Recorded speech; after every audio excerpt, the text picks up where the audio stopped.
What's up, Chad? Welcome. We got Rell, got Shay. We got an exciting episode for you today. We got straight cinema. Get it? Cinema. Oh, that was corny. Okay, so Cinema. Well, whatever. Deadline Cinema. and other industry periodicals are projecting Sinners to top the box office this weekend, coming away with $60 million in its opening weekend. Good Friday. Trell and I did a screening last night of Sinners, and want to share with you our thoughts on why we think you should go see this film Mm-hmm. and why we need to run the numbers up for the Denzel and Spike duo of this generation, Ryan Coogler and Michael B. Jordan. So one of the things that we just want to get off the top. Why is this movie important? Why does it matter? A few reasons. One, black cinema, just in general, like we spoke at length about how statistically that we get smaller budgets, less screens Yeah. across the country, and less greenlit projects. We won't go too much into the numbers. You can check one of our other live streams for that.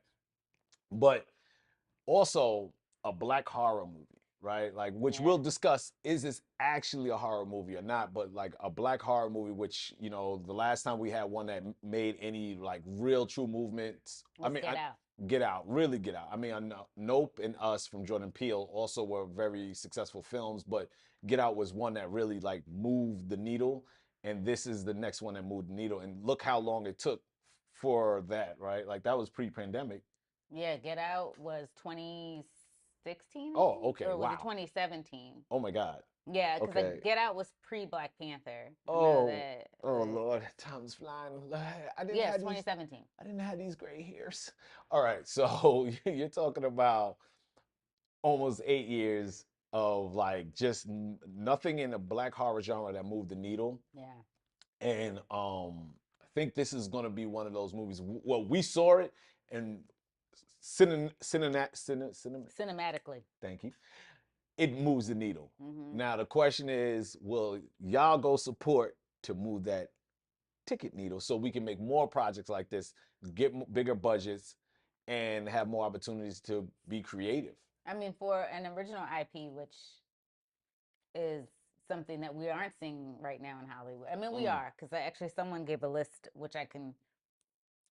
Someone actually said that they didn't feel like enough original IP was getting was profiting in Hollywood, and I will shout out Patrick Caligari, who has been a voice for what is breaking in Hollywood Yeah. and trying to fix it for at least the last 2 years, Mm-hmm, mm-hmm. maybe even more. But I know I've been familiar with his content over the last 2 years. Has been speaking, gave a very extensive list against how original IP is actually doing a lot more successful than people think it is. Okay. And so, but we haven't seen a lot of black original IP. Oof. We did see this actually, I would say, especially over the last, I will say over the last year, though, Mm. we have seen some work. It's maybe not making the traction we would like it to see. Like, of course, Cord Jefferson had American Fiction, which was fantastic, Mm-hmm. but that was adapted, if I'm not Yeah, mistaken. yeah, yeah. That was adapted piece of work. I think the book came out in 2001 or something like that. Yeah. But an original idea, I would say, for Hollywood, for Mm-hmm. something we really hadn't seen since Hollywood Shuffle, Yeah. and found like a way of actually kind of telling a story, of poking at stereotypes in the media and doing it in a creative way. One of them days did really well this year and gave this past year, and kind of restarted the conversations about black buddy films, which was something that was really big in the 80s and 90s, and so hopefully something that we're going to see again. And now, like you said, Jordan Peele did really open, even though there have been black people in the horror space for quite some time, he did open the conversation for more of us being in that space than we've ever heard before. And that was a film that generated a lot of traction based on word of mouth. Yeah. but I did see this online, and I know we'll get into this a little bit in a little bit. The the press tour they're doing Oh man. for this film is probably one of the best rollouts I've seen in a long time. I mean, because it's just so extensive. Yeah. And It feels like almost like Warner Brothers was like, we're not gonna give you that much money to market the film, so y'all figure it out. And these dudes is like everywhere with it. They like, Ryan Coogler, Michael B. Jordan's like and they figured it out. everywhere. I will give credit to. Well, they have a marketing, right? They have a marketing division, I think, within. Well, Michael B. Jordan owns his own marketing agency, and then or is a co-owner within his own marketing agency. And then Ryan Coogler has, you can see with proximity, has been really working with the podcast and the social. He's not so much of a person that's personally on social media, and that's something I think I admire for both of us as storytellers. Yeah. He uses the tool for what you are supposed to use the tool for, right? Yeah. Not so much self-aggrandizement, but uses it to promote projects that he's putting out in the sphere, and also, other filmmakers, other partners that he gets to work with, actors, other producers. And I really like that, because I think that we need to do more of that as a Black film collective, and I really do, and a Black series collective too, because TV as well. But I really like how he's, making sure that the voices are being heard. But they talk the one good thing I will say, not one good. There's so many great things you can say about both of them. They have made so many great relationships within the industry that when it came time to call in for the marketing behind this film, to do the big push to get people in the seats, they called it in and did it on such a large pop culture scale that I think a lot of people could take notes from this. I mean, this, and of course, so many other, independent entities that you're seeing grow quickly, like a PG Lang, which is something we were going to deep dive into, in the coming weeks. That you just can't ignore the work you're seeing from these individuals. It's just fantastic. With that being said, y'all wasn't here for all that. You're actually here for the review. So we're gonna have very light spoilers. We're gonna try our best. We're really gonna try our best to not spoil the film. We want y'all to see it. And to be honest, there's not a lot of twist in it. So yeah, it's just a really beautifully done movie. So you should be okay to watch this review, but there may be a little bit. So you've been warned by this man and this woman. Women and man. All right, let's go. So, one word after watching this movie, what are you going to give it? Fantastic. You know what word I'm going to give it? Cinema. Get it? Cinema. Ha, you thought you were done. You thought you were safe. Cinema. I really want that to go away. Actually, cinema. I mean, all jokes aside, just like it's what a movie should be. I agree. It's what a movie should be. It's the experience you want to go and have it. I mean, literally, the woman sitting next to me.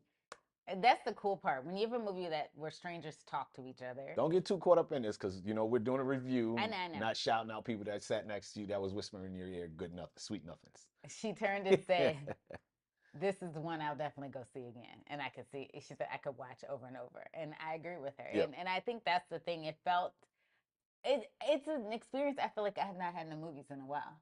Like where people felt together as an audience. Don't you agree? Where it was. I'm trying to think of the last. I mean, Black Panther, of course. Of course, yeah. I mean, Avengers, the Infinity War Endgame. I felt like a lot of people. I didn't have a positive experience in our Black Panther screening. Okay, we're just talking about in general, like how people felt, the reaction of the crowd, the clapping, emotions. Yeah, there's once in a while that you just get a movie like that, and this was one of those movies where you felt everyone was just like in the moment in the movie. You know what I mean? And as a collective, you felt emotions, you felt the roller coaster. So yeah, I definitely agree that this is one of those moments, a moment in a lifetime type of films. All right, so what stood out to you immediately? Like right, like what jumped out to you? A couple of things. Of course, you've been seeing Coogler and Ryan Coogler and Michael B. Jordan doing a lot of press about how it was filmed. Yeah, So, and I just, when you have a collective of colors on screen, collection of complexions and shades, I am really, that is something, especially because and they shot in New Orleans, in Louisiana, where I've filmed before. So yeah. I am really sensitive to people shooting with different shades on camera, Mm, and how they're lit and how they're captured. And because they did this with IMAX cameras, yeah, yeah, yeah. I thought they did such a fantastic job with that. That's something I immediately noticed.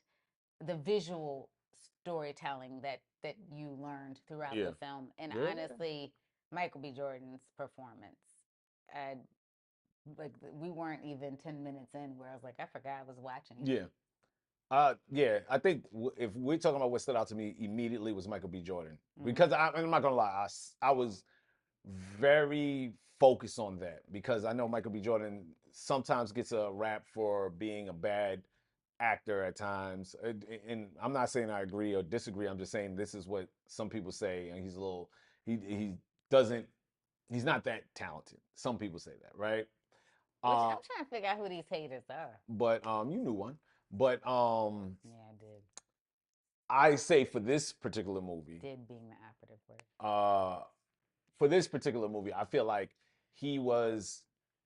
I like Shayla said it best. You forget that he was Michael B. Jordan, right? Like because it's easy when you're a movie star to just be the movie star, right? Like sometimes even people joke about Denzel Washington. Sometimes he's just Denzel Washington in a role, and you feel like is he phoning it in this role because he's so Okay. talented he could be himself, and it And just still act his butt off. Yeah. and then but then you see um what's the movie that we saw recently with Denzel Washington in it?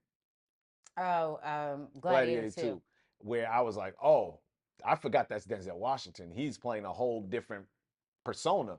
And this was Michael B. Jordan, I think, right now at his finest. Oh, absolutely. I definitely think you can see him maturing as an actor too. I think a lot of it has to do as well with him being a director and Mm, knowing what after doing Creed 3 and knowing what a director is trying to pull out of you. I yeah. think when you do kind of switch places with yourself a bit, that just like they say all directors should act. Mm-hmm. I think that you definitely, and I mean, there's some that are exceptions to the rule that can Yeah. they just go out there and do the darn thing. I mean, I've not personally come across any film that Klugler has acted in, so I will say that he just has the gift. Yeah. But I will say that there is this outside of Journal for Jordan, which it was the first time I felt like I honestly saw some exceptional chemistry between he and his female lead. Yeah.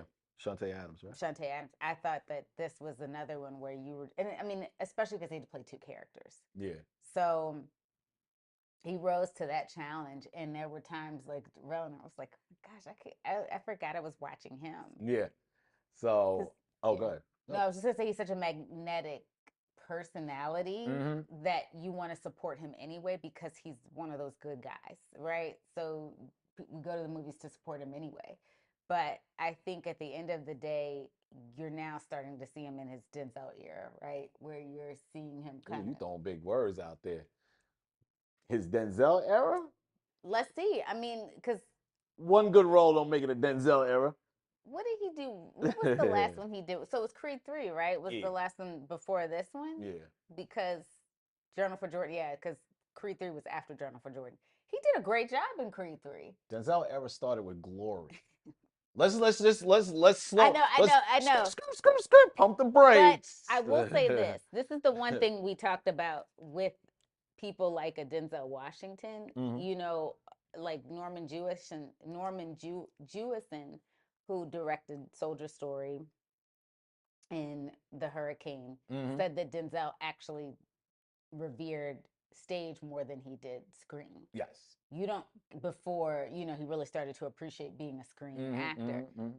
I think when you come from that type of background, a lot of stage actors, because you don't get multiple takes, you don't get, you get that performance, and that's Yeah. every time you step on that stage, and that's it. I think there's a practice that you fall Of into course, of course. where you just deliver differently. Yeah. And I think because Michael B. Jordan has always been a screen based Mm-hmm. actor, I think that it is a little harder when you don't do a lot of stage. I would like to see him do that, challenge himself like That's that what I in told his you yesterday. career, because I do think you see him becoming more comfortable in his skin Yeah. too. So I think that that is something I would like to see, but that is where the difference is Yeah. in that. And I think Bozeman too did stage. Yes, he did. He did. And So he trained in he trained in in England, which I'm telling you, them because them what ladies and the individuals that come from England yes, yes, yes, be yes. putting it down. People can fight me, and the British actors, oof, Well, theater theater. actors. I want to say theater I mean, actors. they come from the place from the man, right? Yeah, Shakespeare, the yeah, person that wrote a lot of stories are based yeah, off of Shakespearean literature. yeah. So So, but let's move it yeah, along. All right. Is there a scene, performance, or theme that hit? Right. Like so. Basically, we talked about a performance that really hit. So let's outside of his performance, and let's yeah. not make it a or. Let's make it an and. Is there first? Give me a scene. Give me a performance outside of Michael B. Jordan, who played two people, and a theme that hit. Well, there's a performance specifically Is this that gonna kind be of. a spoiler? No, I don't want it to be a spoiler, but there is a performance by one of the gentlemen that's a relative of the twins that Michael B. Jordan plays. Oh yeah, That I just yeah. Talk about a diamond in the rough.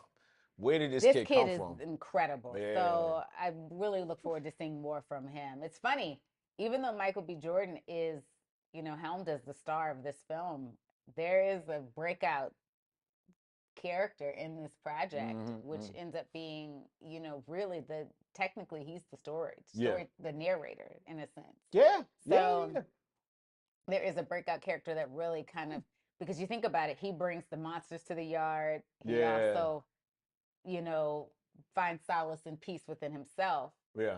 based on, the conversations that he has with the twins.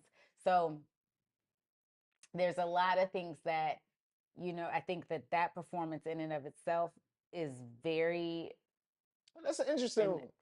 and I'm sorry to cut you off. That's interesting because if you layer Smoke's story and the boy's story, they almost mirror each other, right? Like because they both started off with some type of inner turmoil and they both find peace at the end. That's interesting. so I thought he did an exceptional job. And then so I thought that performance in general, I mean, Ryan Coogler, like in the cast, were in their bags on this one. It was just in the crew, Yeah, exceptional job, especially capturing it film. I mean, that just had to be so difficult. yeah. Honestly, another breakout scene was the love interest of the kid we were talking about. Oh, Her singing and dancing. She was another one. We said, yeah. like, she's another one so there's two young black actors in this film that had these breakout scenes that I thought were phenomenal. Mm-hmm. And I mean, I'm not gonna sleep on the white people in this film Yeah. either. I thought that they did. The white people. I Well, thought. it's a lot nicer words than they used in some of the scenes. I mean, it is the 1930s, mm. and we were being called to. Mm.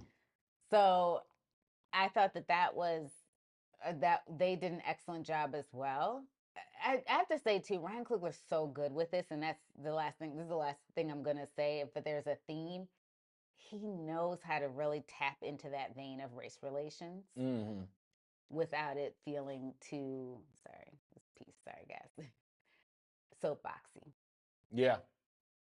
It's just it's so many. You know what he does and doesn't get credit for. It's subtle ways he knows how to address race relations that if you aren't, and I'm going to say a very controversial word, woke, you going to miss it. Yeah. I agree. I just, that's, and, you know, because I know woke's like a 4-letter word now, and technically it's a 4-letter word, but it's considered a dirty word, but it does mean so much to those of us that like, when I first started working in television, particularly because I was in sports production, one of the sports anchors I worked with was a Black female. And she said to me, always keep that third eye open. That's what he puts in his writing. Yeah. So for me, first a scene that really hit, and I'll just say there's a musical and a dance number that was just something I probably never seen in movies before. I'm not going to tell you what it is. You'll all Spike Lee's experience done it. something similar. Uh, the the the the the merging of generations and the weaving of cultures. Stop me. No, it's been mostly period. Yeah, he stays in there. So this hasn't something I have now. Has Spike Lee used musical numbers in his films? Absolutely. So you basically took what Spike Lee did and said, and he built on it. Turn it up to 10, right? Like so. A performance. I'm gonna go with a wild card because everyone's gonna say Michael B. Jordan. Everyone's gonna say Michael B. Jordan's love interest on both sides, black and white, or somewhat white, whatever. Anyway, Controversial too. And I'm gonna go with the main antagonist.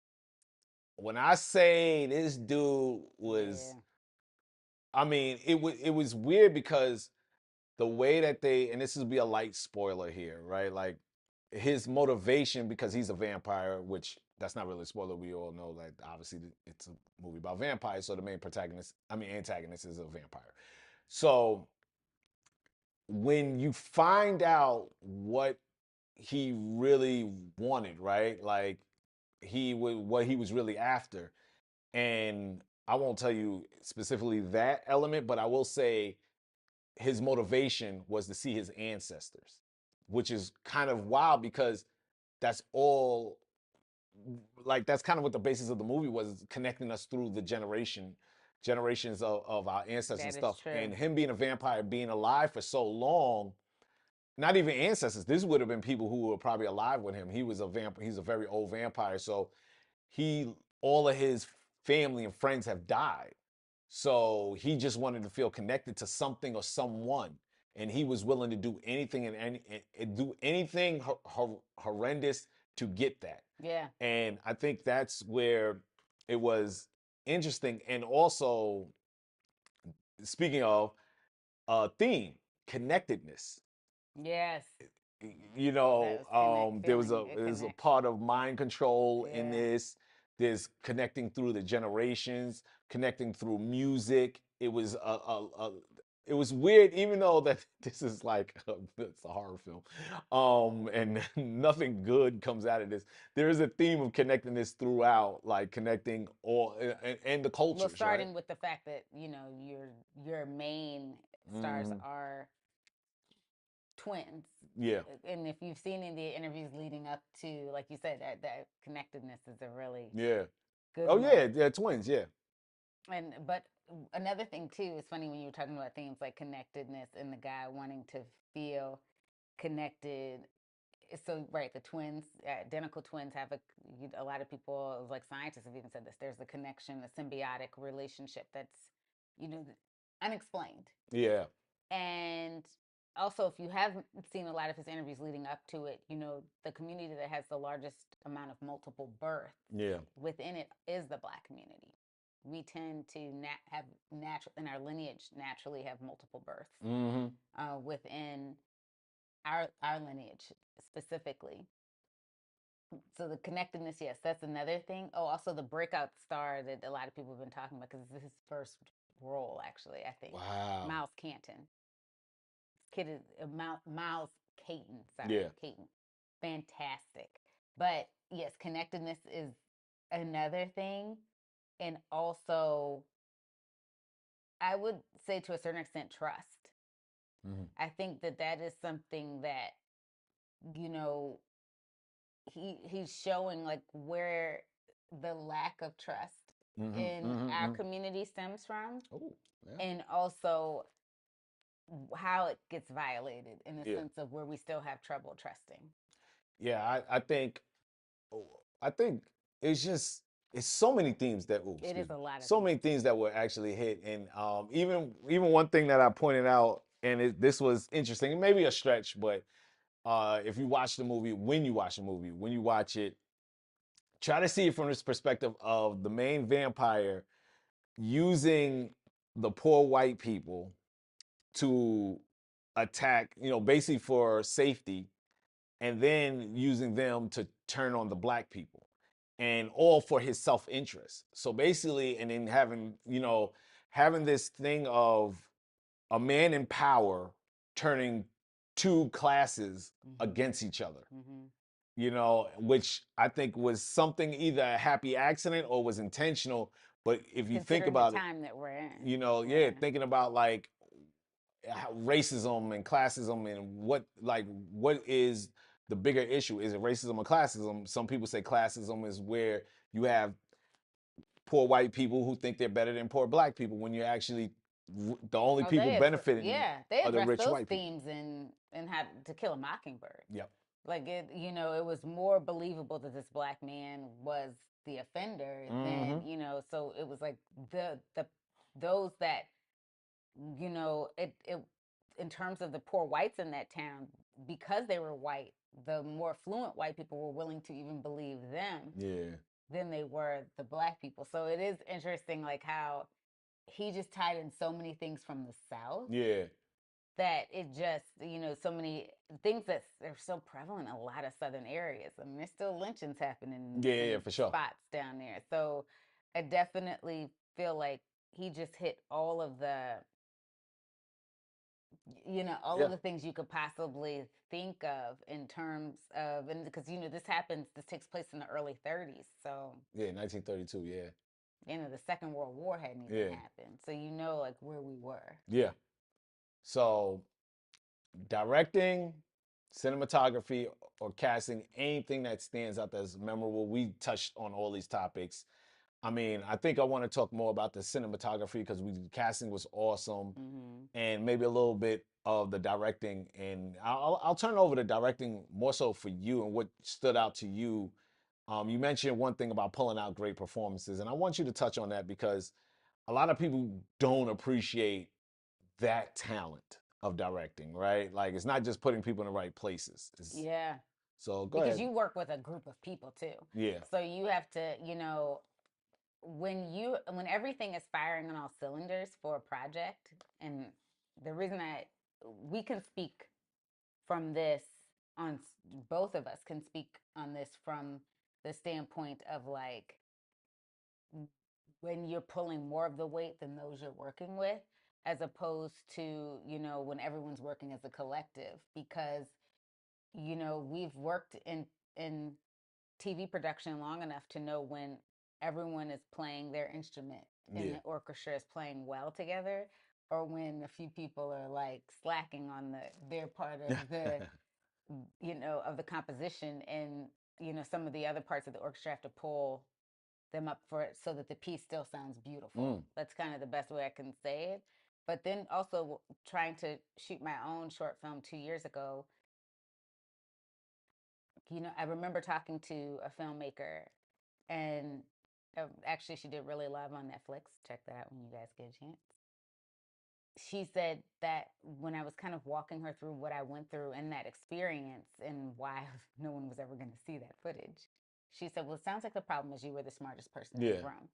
And she goes, "And that can't be the case when you're doing a project like this. You have to have, you know, a collective of people, and everyone brings something to the table." Now, ultimately, as the director, you are making a lot of the final decisions on what's being filmed Yeah. and what, is going to go to print, Yeah. right? Yeah. But at the end of the day, another thing that you have to think of when you are trying to pull performances from your actors, you have to be very sensitive to a few things. One, they're playing someone they're not on a Mm. daily basis, right? This is a completely different person. And a lot of people look at acting and see it so glamorously because they get to, you know, go to red carpet events. They get to go to these lavish parties and it looks like it's so beautiful and it's, you know, very, it seems boiled down to such a basic thing that people really don't appreciate what actors have to go through to bring out the performances that we're blessed to see or the ones they win accolades for. To really, it it is probably one of the most personal things that you'll do if you are an actor is to a working actor is because for however long you're filming this project, you are this person. And that's real. You take a lot of that, you know, if for you to really really understand the character, because I remember this is something I don't remember between the trailer that I tried to do for a series, a series concept I had, and the short film. I remember a lot of the actors on that asking me to if I had a character profile or breakdown, and it was such a quick trailer. Every scene was like 10 seconds. That or scene lit was 10 seconds, and they wanted to know what their motivations were, why they were, and I was like, really? And that All was that because we work in nonfiction, Yeah. you know, reality television. People are somewhat playing versions of themselves, you know, for camera. So it's, you know, it's still there, even though that's exhausting for them too. Yeah. So because their daily lives are technically being invaded, even though it's a contract every day with cameras, and so they have to their life is being magnetized on such a large scale. But for an actor, when I did breakdowns for my short film, a lot of the actors they thanked me because they got to understand who the person was that they needed to be. And when you talk to, I remember like when we were doing rehearsals, it really did feel good that my lead actually said, Shayla, I love the way you direct because you do it in you know, in a very supportive yet, you know, constructive way of explaining how you kind of feel like why you want me to do it this way, or why you feel like the character would do it this way. I always feel like when you have written a script or you're directing someone, it's not just so much of getting them to give you the scene that you want per se. Everyone there is trying to make a project and trying to tell a story, no matter what their contribution is on that set. But in order to kind of, I feel like some of the best performances I feel like are the ones you don't even expect to receive. You may go in thinking that you want it that way and you may direct them a certain way, but if you're working in symmetry with with your cast, they're going to deliver it in a way where it might even blow your socks off. But you have had, as a director, have had to motivate them in a way where they're going to say, you know what? I'm not even going to give you that and put a little extra sauce on it and see if you like it this way. And that's what I feel like you saw from I've never seen a cast in so long. Everybody is excited about this film. Yeah. I think that's what's so cool. Like everyone is excited about this movie that has worked on it. And that's when you know it was a beautiful, you know, symbiotic project. I agree. No, I agree. I definitely think like that's the one thing I've noticed that everyone has been super excited. So it's being reflected in the marketing, it's being reflected in just like seeing them and how together they are with trying to get the project promoted. So you know on set it must have been like that. And Ryan Coogler and Michael B. Jordan, I think they when the two heads of the project set that tone, everyone falls in line, right? Like so they get along so well that I'm pretty sure everyone just feeds off of that energy. And speaking of Ryan Coogler and his relationship with his cinematographer must be like, I mean, they must be one in sync. His composition, yeah, you know, because I even saw it was I think a TikTok with Hailee Steinfeld and Mooney, who plays you know one of Michael's love interests in the films too, where they were speaking about the song she made, and she was like, Ludwig Göransson's score for this film was just you know heart-wrenching yet beautiful at the same time, and they've been working together since film school. He's just got an exceptional year. you know, and it's just Yeah. it's interesting because watching and Sev Ohanian, who is also behind, you know, the Missing and the Searching films, Got you. who is also part of Proximity. It's just it is one of those things. It's kind of like that's why you see people calling the relationship with Ryan and Michael being the next Denzel and Spike. When you if you haven't seen this kind of symmetry in a group of people working together, I would say since Spike Lee's Company, Mm. because there's so many other exceptional like filmmakers too that have come out, black filmmakers, that they may not have the same people every Yeah. time, but it's like this is a collective, and I think that's why the work is so, because they've gotten in this pattern of being Yeah. comfortable with one another, so the work is just Yeah. reflective in that. You know, you're not changing up your team every time. You're not. That is they almost they. I remember like when I wanted to get into, you know, narrative work, Mm. and the one thing people told me is sometimes you got to find that person that you Yeah. just follow from project to project, because they take a lot of the same teams with them, and you see that Yeah. within that. Well, you mentioned composition, and one thing that uh, I hope people get from is like it's not just it's how he merged different eras of music, and Mm-hmm. it didn't feel jarring because a lot of times Shayla, she doesn't like this specifically. Let's say The Great Gatsby, and I think I Romeo and hated it. Juliet did the same thing where they took a old film. Well, no, Romeo and Juliet was modern day, but The Great Gatsby used modern music with old time It's a period 40s piece. composition, yeah. So I mean 40s period. Idlewild, same thing, right? Yeah. It for Shayla it didn't work. For me, I like it, but it doesn't work. But here they found a story reason for it to work, right? Like I guess in those other movies there was no story reason to include modern music, but here they found a story Django did reason. it too. Django did it too, right? Yes. So I think here they actually had a reason from a story standpoint other than, hey, popular track, listen to Yeah. this. And then they incorporated music from different cultures too. So another culture specifically was Irish, I believe. So you know, Yes, to that was include important an too. Irish dance number with Irish music is kind of like, oh, kind of like, whoa, okay, I wouldn't expect a black director to include that, but here we are. And it was seamless. The music was used so seamlessly in this movie. I definitely think that if you watch the movie, appreciate also hearing the movie. Um, Also with the cinematography and it's just d- the shots. First of all, the lighting, perfect. Ugh. Lighting dark skinned skin can be difficult for certain cinematographers. And oh my God, it just was like everyone was perfectly lit. No matter how dark the scene was or how dark the person was, they stood out. And that was excellent. You can even see the beads of sweat on them. Yeah. You can feel the beads of sweat on them. That's how clear everything was and how everything was lit well. The wide shots felt grand and sweeping, and then you have more intimate shots was done so well. I mean, on all levels, I this mean, was done well. he thought of every piece of the film. As you always talk about this, every scene you see should have a beginning, middle, and end. Yeah.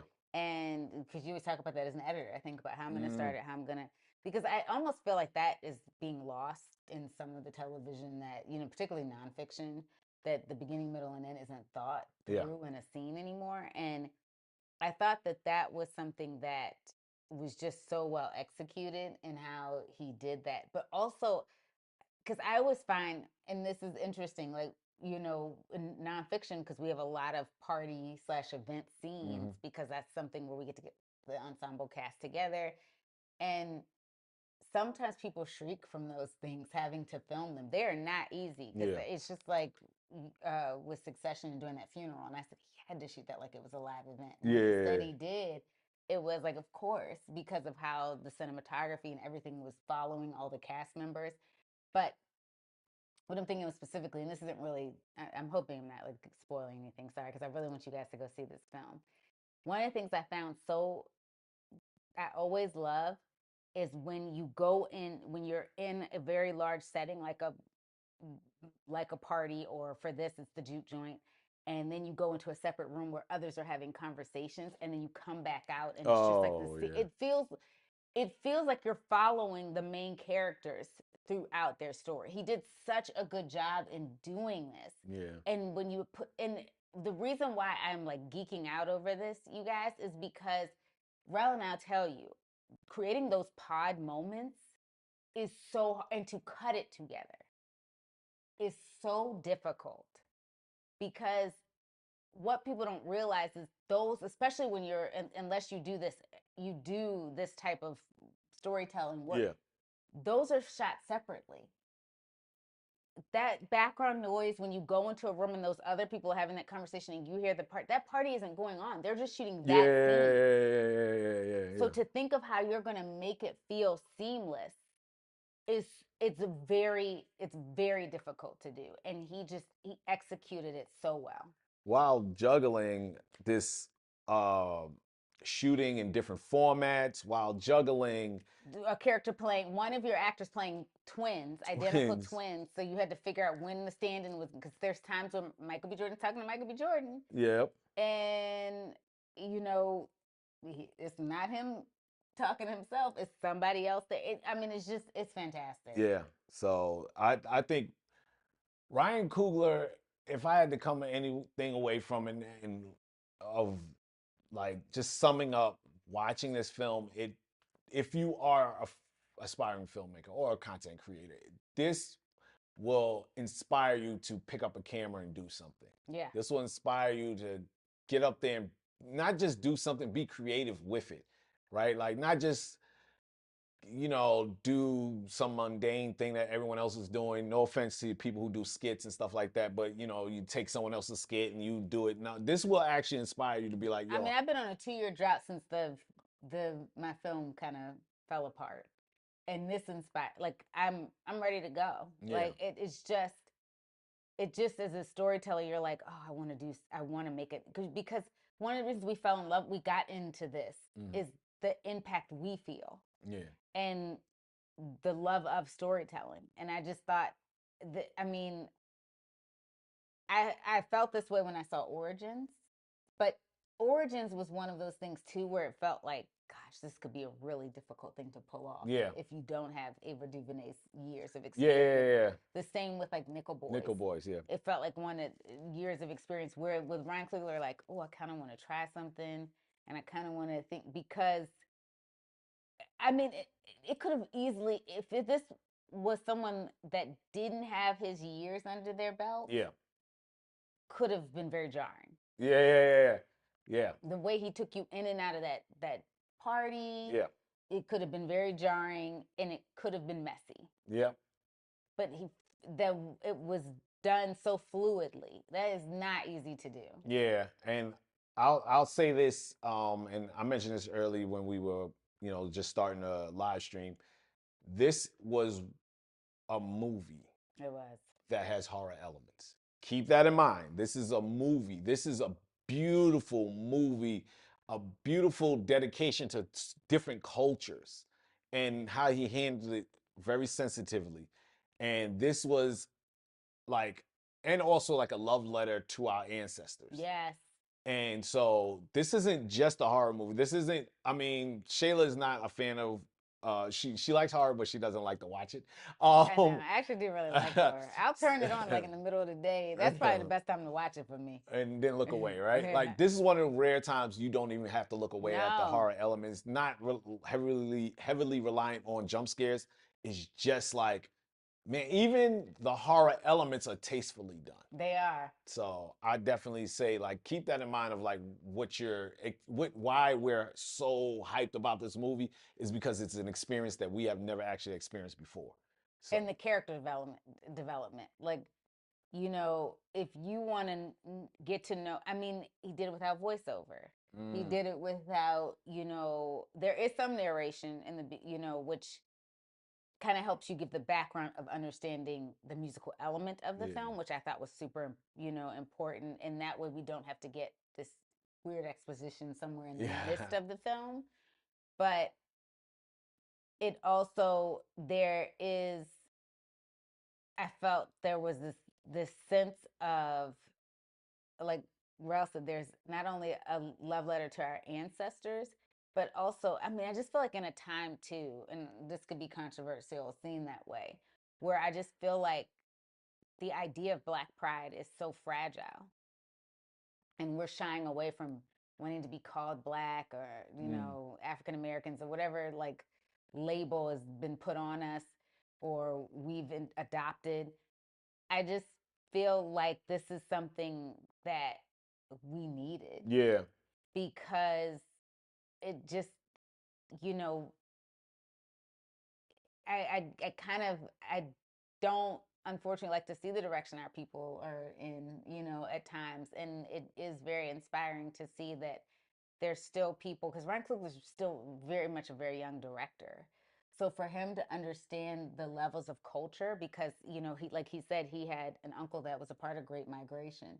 So for him to appreciate that and to give that type of love in this film to something that was personal to him, I thought was fantastic. Yeah. So and for everybody in the cast to kind of give it that same care was very, in the crew, it was very, just, you're right, it was just such the character development. Yeah. That's what I was gonna say too. It was so natural, and so there wasn't a ton of, you knew, not to give away spoilers, but even when Michael B. Jordan goes to a grave, you knew what that was, just off of what he said. Yeah. It was like, oh my gosh. I mean, and you do get a little bit more as to what specifically, but you still walk away. There's things you understand, that there's loss. You understand that there's, without us needing to know it ever. And he knew the points of when to infuse it. Yeah. Amazing. So let's move on. So we're gonna move on past the review element of this live stream, because any further we'll just be telling you the actual story, and we don't want to do that. We urge you to go enjoy it. Like, if it trust, don't we have trusting faces? Don't we just go watch the movie? Just, and if you don't have the money, I understand. There's plenty of people who are going to tell you the whole story online, and we'll eventually do it. We'll do a more of an analytical like breakdown of the story beats, and after we get through the opening weekend. We don't want to spoil any of the story for y'all. But I want to just touch on, like, now here's something that's interesting that they were able to do. And you have a horror element, right? So when you go into a horror film, you have to kind of put your brain into a position to understand that this isn't real, right? Like, this is fantasy. In my opinion, he somehow made it feel real and something authentic. That could happen. Something that can happen. And I think part of it was dealing with the culture, right? The culture element of, a lot of us believe in voodoo. A lot of us believe in mythicism, right? A lot of us believe in totems and a lot of different elements, and how he used that and actual folklore to tell the story. So pulling elements from our Black American folklore, actually, not African folklore so much, or any other Caribbean folklore, which a lot of times the filmmakers kind of lean on. He actually tapped into Black American folklore, and it was really interesting how you used it, because now you taken all that and made it seem real. And it was just like, oh, so did you feel? Oh, well, you're sick.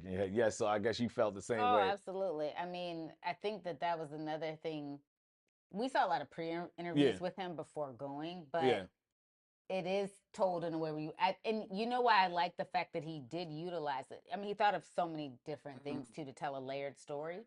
The reason that I did really love that aspect too was, it, like, he talked about how we have our superstitions as Black people, we have our things that but it also, when the monsters come to town, it's not like, Yeah.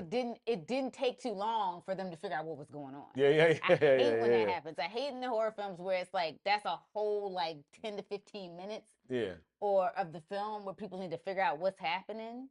Like that's why Megan worked too. We talked about this. Like Mm-hmm. she figured out real fast that Yeah, yeah, yeah, yeah, yeah, you might yeah. need to check her Yeah. real fast, you know, or this program might be getting out of control. Yeah. But I think that was another, and again, that was a black writer. Yeah. I think that's another thing that was so good about this is that, you know, by him exploring those elements very early and particularly personally to one of the characters, Yeah. you had that person there that got what was going on real fast. Yeah. So that way it spared a core of people that needed to defend their territory. And that was just excellent, which also kind of speaks to our culture. We can sniff out some stuff. If we really are astute, we can sniff out some stuff real fast. Yeah. Like, this don't feel right. Yeah. Which is why we always say we don't necessarily do well in horror films. You know, like, because we are like, why are you going in there? Yeah. Girl, why are you by yourself? What's the idea? Was it to split up? Yeah. You know, so. Well, there was two things too.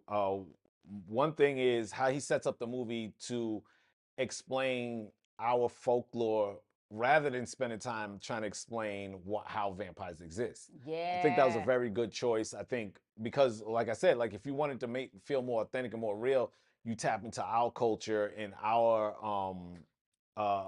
superstitions and about demons and tapping into Christianity where Black Christians have a lot of like there's something Shayla say that I'm like come on whatever, but it's rooted in Black Christianity, right? Like, and I know there's saying Black Christianity versus white Christianity. Yes, there are certain superstitions, there's certain things that are taboo. There's certain things that Black Christians believe that I don't think white Christians are even aware of. So he tapped into that early, so that made it feel very personal to you as a viewer, especially if you're Black, especially if you're a Black Christian. And obviously releasing a movie on Good Friday called Sinners, right? So now you the second thing was and listen, I'll try my best to, because we're avoiding spoilers. He still has horror tropes in it that worked well. There's one in particular, though, there's a certain culture that does dumb things in movies, in horror movies, and there's someone in this movie that does something really dumb that kicks this movie off. There's like, a couple of them. Well, no, particularly one. Yeah, I guess. Yeah, when you think about the one that leads to like, the showdown, it's like, of course, I guess they set it up so perfectly that it was gonna be. You know what else I like? I'm sorry, I don't mean to cut you off, honey. What I love too, because it is hard to pull off horror with us, because we're like, the way people died was so natural. It's stuff that we would just do, that it wasn't something where it was, because still a lot of it too, the people weren't aware yet that there were monsters in their midst. Yeah. So the way some of them died was just so natural too. But another thing, but when it came down to, you're right, the way that he set up the initial way that the monsters got to come to play. Yeah. So, real quick, with no spoiler, but how'd you like the ending? How'd you like the movie? The last act. Do you feel like it tied it up well? I think so. I mean, especially, this is a bit of a spoiler alert. Please stay for the credits. Ryan Coogler is from the School of MCU, which is known for their credit sequences or credit scenes. But I think that it just, well, one, he allowed if sequel is ever put on the table, he definitely kept the door open for that. Yeah. And I just think that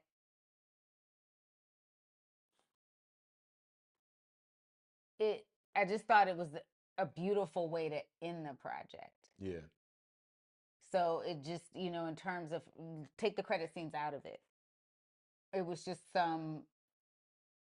was just kind of Miles Caton's character. It kind of everything came full circle. I feel like for what, and he subtly made him the star. I got a funny thing. Like you really didn't think that it was going to be his story. Yeah. But Yes. and that's the spoiler. I'm sorry, I'm giving that up. But yeah, she just wants to spoil it for y'all. I don't know why she just don't tell you the whole story. She keeps teasing you like, ah. I want y'all to go see it. And this kid is unreal. I'll say this about the ending, which maybe you get a kick out of this. What's the one knock about Spike Lee? That he has several endings. Several endings to his movie. This movie kind of had several endings, and it's cool because I felt like it was also paying homage to a Spike Lee type of story where you have multiple endings, and not multiple endings, but Spike Lee has like a fourth and a fifth act. Yeah, multiple places the movie could have ended. Yeah, and I definitely think that this kind of gave like a little nod. Like I said, it could have been on purpose or by accident, but the fact that he like carried the story longer and gave you that completeness that you would want. Because sometimes you wonder, you be like, I wonder what happened or whatever. But he was like, no. We're going to show you what's going to happen. Yeah. And we're going to possibly set up a sequel. And I definitely think, if he's open to a sequel, I'm sure that he'll get it. I'm sure he'll get a green lit immediately. They'll probably wait for the numbers to come in for opening weekend. But I mean, if the projections are accurate of 60 million, 45 to 60 million opening this weekend without it being a holiday weekend on a horror movie, I definitely. Well, it is a holiday weekend technically. Easter. Easter is Monday? No, it's a Sunday. But Easter's observed Monday.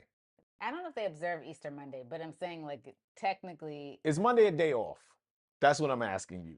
I don't know because sometimes it is. Okay, because when I say holiday we got Easter Monday off for a project, didn't we? She's being purposely obtuse right now. Let me tell you why. When we say holiday weekend, and she knows that because she works in a business, that means a 4-day weekend, like Labor Day or Memorial Day weekend, where you get the 4th day, you get Friday, Saturday, Sunday, Monday. So I don't know why she's doing this. She could have just said, I don't know if Monday is a national holiday or not. She could have just said that. No, she was just going to argue me down to prove that Sunday is a holiday. Yes, I know Easter's a holiday, sweetie. I'm just asking if Monday is a day off. That's all I was asking. You're killing me over here. Shoot me in my foot. All right. After that, just kidding, honey. Yeah, I'm just asking, is Monday a holiday? Monday, I don't think it's observed. Okay, so he's projected this compared to maybe somebody who has a movie during, let's say if Independence Day was on a Monday, right? Like you get 4 days, or Labor Day. That's a perfect one. So he's projected to do some really good numbers, and I just look forward to seeing what those numbers look like, and we look forward to seeing it again. And if you've seen it once, you listen to this review, and you're like, "Yo, I didn't even think about some of these things." Also, it's several formats to watch it in. Yes. So you can watch. You can go see it in different formats too and compare them. Yeah, and see how does it make you feel. Like there's one where it's like the screens are on the side, and you can see. I kind of want to see. That's AMC. I think so. I think AMC offers the most different. I think we need to look into that. Yeah, to see which one. There's one on the sides. There's one that has like, it was just a few different options that were like, oh, okay. So the IMAX experience we had was D-Box, which you got to actually feel the seats vibrated when cars and stuff were moving, when the music. And Michael B. Jordan let one off. This chair, I was like, you don't see him letting one off. You just. But you knew when the chair vibrated because they try to. You don't see him. They try to time it with the car, in the next scene, so you don't know if the rumble was from the inside the room or the rumble was from the car hitting the Oh road. my But god! it definitely was a rumble at the end of that scene and the beginning of the next And if scene. so, high five, MVJ. Oh my god! All right, close your mouth. Anyway, so are there any other thoughts that you want to share with people? I just think we have to support, we've talked about this before, support Black cinema when we can, particularly when we get screens. If you That is such a big thing, is getting, that was kind of the selling power of a Tyler Perry for years, was how Yeah, many screens he could get in the country. And 5,000. He made that clear. He told us. yeah, he actually did. He was very big on giving us the number. Very big on telling us everything he does is great. So much there. But when you think about Ryan Coogler's body of work, he is what you ask from a storyteller. You see him growth in every project. And I just think that because we're so blessed to experience another Spike Lee, and take the technology now and all of the things that are afforded to you now that even a Spike didn't get the opportunity to receive in his day, Yeah. despite all the work he put in. I think that we just have to put our arms around people like this as a community and just really go out and support. Because let's be honest, there's a reason the Target CEO meeting with civil rights people.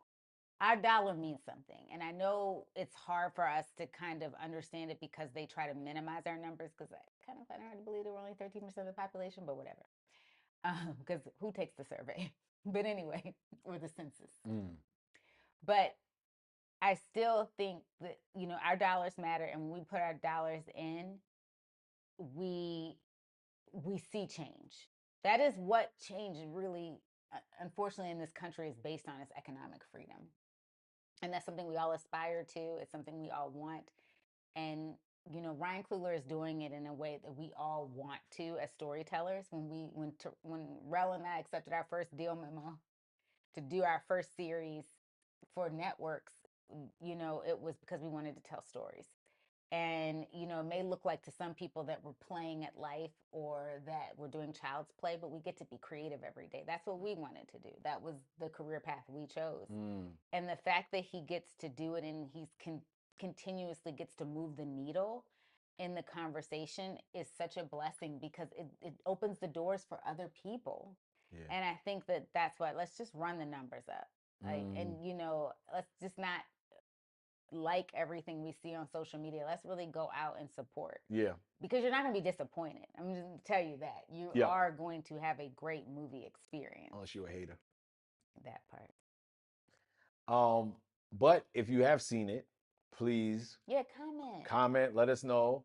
And if you haven't seen it, and what are your thoughts? Have we swayed you in any way, left or right? Please comment. Let us know what format you saw it into. Yeah. And if you have suggestions, because we want to go do a matinee. Yeah.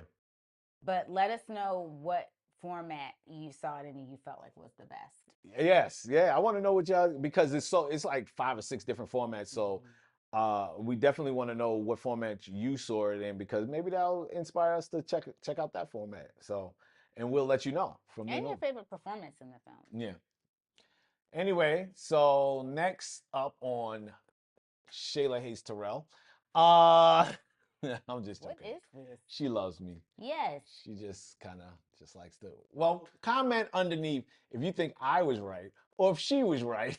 Where? Me ribbing you? No, about the 4-day weekend. Oh, no. I know I was wrong with that. I knew what I was saying. But didn't I get an Easter Monday off last year? I thought so. That's why I wasn't sure. When you said Easter, I said, oh, okay. And then you were just like, but Sunday's a holiday. I'm like, but I'm asking about Monday, babe.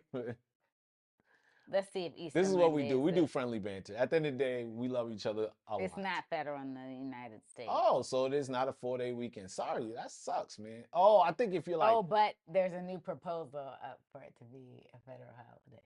American Christians They're not playing. They was like, hold up. They're gonna roll back some of these other holidays and pushing these forward. Well, But first of all, like, it's not a federal holiday, but it's not a lot of federal workers right now anyway. yeah, I think you could probably request it off though. Yeah, some reason we got it off. Remember for Yeah. the Roku show? Oh, okay. Remember we were off. Yeah, I do. Weird. But anyway, our next live stream, hopefully I'll get Shayla to give her thoughts on the new trailer from Jordan Peele, Him. You know, and we'll see. Maybe we'll have some work to read, some scripts that Shayla has written. Maybe we'll share shares I love a script I have to fix too. some lines and some insight on that. And we want some of your feedback. So, you know, we're just gonna keep this train rolling and trying to give you better and better content. So if you have any suggestions or anything that you want to hear from us, let us know and we'll happily think about indulging.